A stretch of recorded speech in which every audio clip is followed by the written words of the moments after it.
क्या कुछ आरटीआई कार्यकर्ता ब्लैकमेलिंग का काम कर रहे हैं? क्या वो इतनी रकम ब्लैकमेलिंग में मांगते हैं कि लोगों की मौतें हो रही हैं? ऐसे ही एक मामले ने प्रदेश में सनसनी फैला दी है, जहां एक आरटीआई कार्यकर्ता ने ब्लैकमेलिंग कर एक कर्मचारी से 40 लाख रुपए समझौते में मांगे।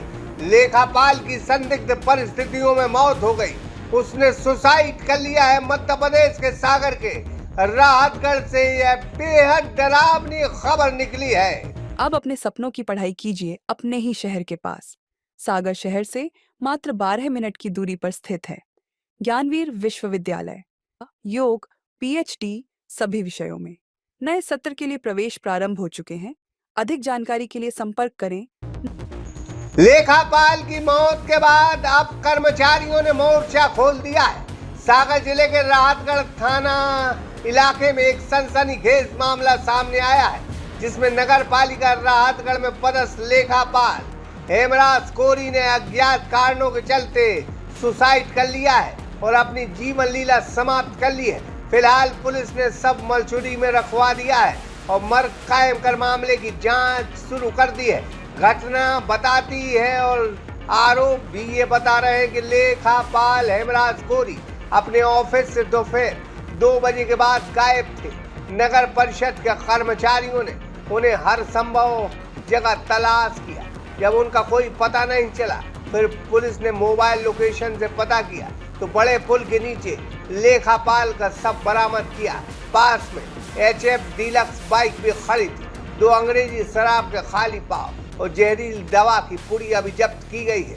मृतक लेखापाल के भाई ने ज्ञापन देते हुए कहा है कि सत्येंद्र जैन नामक व्यक्ति आरटीआई लगाकर परेशान करता था। अभी हाल ही के दिनों में 40 लाख रुपए की भी उसने पेशकश की थी। इसी कारण मेरे भाई ने सुसाइड किया है।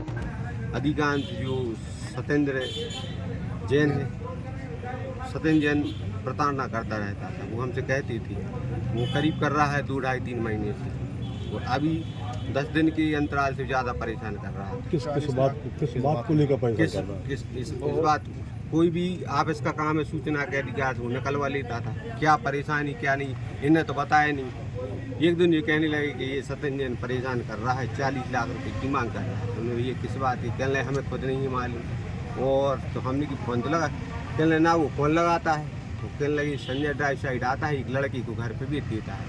अब लड़का कहने लगे हर बार अलग वो रहता है, मतलब बदल के लड़का भेजता है।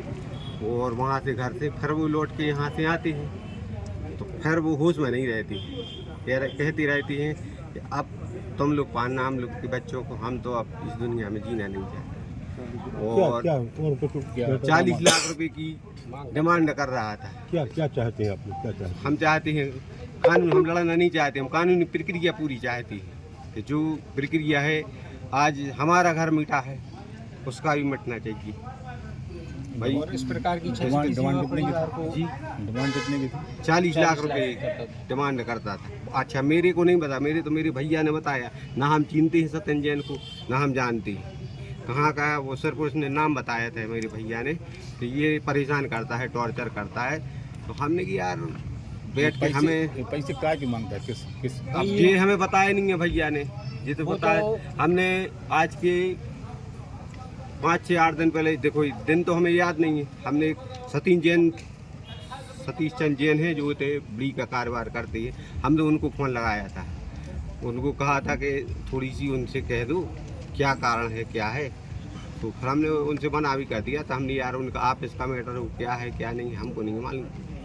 पर्सनल मिले थे, हमने मना कर दिया, तुम बात नहीं करना। तो क्या मानते हैं आपके भाई ने आत्महत्या कैसे? उसी के टॉर्चर से की है, सत्येंद्र जैन के टॉर्चर से। बहुत ज़्यादा ही टॉर्चर करता था। और आज जैसे अगर वो दोषी नहीं था तो आज उसकी दुकान बंद क्यों है? यही जो है स्थिति। साथ ही नगर पालिका के समस्त स्टाफ ने गुस्से में ज्ञापन देते हुए कहा है कि यह सत्येंद्र जैन ब्लैकमेलर है। यह आरटीआई लगाकर लोगों को, कर्मचारियों को ब्लैकमेल करता रहा है, लाखों रुपए की डिमांड करता है। कर्मचारियों ने बताया है आज से समस्त कर्मचारी उक्त व्यक्ति पर कार्रवाई करने तक हड़ताल पर रहेगी। वहीं इस मामले पर एसडीओपी योगेंद्र प्रताप सिंह भदौरिया ने कहा है कि 40 लाख रुपए मांगने के आरोप लगे हैं। पुलिस पड़ताल कर रही है, जांच के बाद दोषी पर कठोर कार्रवाई की जाएगी। आज वार्ड नंबर क्रमांक 6 के जो हेमराज कोरी हैं, वो नगर पालिका में कार्यरत कर्मचारी हैं। उनका शव बड़े पुल के पास जंगल में मिला है और सूचना प्राप्त हुई थी कि 2:30 बजे से वो गायब है और शाम के 5 बजे उनकी शव हमको बड़े पुल के पास जो जंगल है वहाँ 100 मीटर के अंदर मिला है, जिसमें प्रथम दृष्टया ये लग रहा है कि उन्होंने चूहा मार दवाई खाई है किसी मानसिक प्रताड़ना से या मानसिक तनाव से। तो इस संबंध में उनके बेटे द्वारा एक ज्ञापन भी दिया गया है। तो उस संबंध में जो भी तथ्य आएंगे साक्ष्यानुसार और पीएम रिपोर्ट के अनुसार उसमें कार्रवाई पहले आरोप लगा रहे हैं। हाँ, वो अभी आरोप लगा रहे हैं। तो जो भी आवेदन आया जो भी तथ्य आएंगे उसके आधार पर हम कार्रवाई करेंगे। और एक सत्यन जैन नाम का व्यक्ति के ऊपर आरोप लगाया जा रहा है, तो उसके आधार पर जो भी तथ्य आते हैं उस पर हम कार्रवाई करेंगे। वो क्या परेशान करता था, कैसे करता? अब उनके परिजन को ये कहना है कि वो 40 लाख रुपए मांग करता था। लोकायुक्त में शिकायत आरटीआई के जो कार्रवाई करते थे उससे मानसिक तनाव होता था और काफ़ी सालों से मानसिक तनाव दे रहे थे। इस कारण उन्होंने आज भी संभवतः उसी तनाव के कारण उन्होंने आत्महत्या की है और चूहा मार दवाई खाई है। तो उस आधार पर हम लोग जो भी तथ्य आएंगे उसके आधार पर कार्रवाई करेंगे। लेकिन सूत्रों के हवाले से खबर है कि सत्येंद्र जैन आरटीआई लगाकर कर्मचारियों को ब्लैकमेल करता था और इतनी रकम मांगता था कि आप सुनोगे तो दंग रह जाओगे। एक लेखापाल उसकी इस ब्लैकमेलिंग के चक्कर में अब इस जमाने में नहीं रहा है। इमरान कुरैशी, सागर एक्सप्रेस न्यूज, राहतगढ़। अब अपने सपनों की पढ़ाई कीजिए अपने ही शहर के पास। सागर शहर से मात्र 12 मिनट की दूरी पर स्थित है ज्ञानवीर विश्वविद्यालय, जहां आपको मिले सुविधाजनक बस सेवा, आधुनिक कैंपस इंफ्रास्ट्रक्चर, अनुभवी शिक्षकगण और एक उज्जवल करियर की गारंटी। यहाँ उपलब्ध हैं प्रमुख पाठ्यक्रम जैसे management, pharmacy, agriculture, engineering, law, fine arts, hotel management, संगीत और नृत्य, पत्रकारिता और जनसंचार, परफॉर्मिंग आर्ट्स, जनरल कोर्सेज, शारीरिक शिक्षा, योग, पीएचडी सभी विषयों में। नए सत्र के लिए प्रवेश प्रारंभ हो चुके हैं। अधिक जानकारी के लिए संपर्क करें 977 0 522 117 या 977 0 523 279।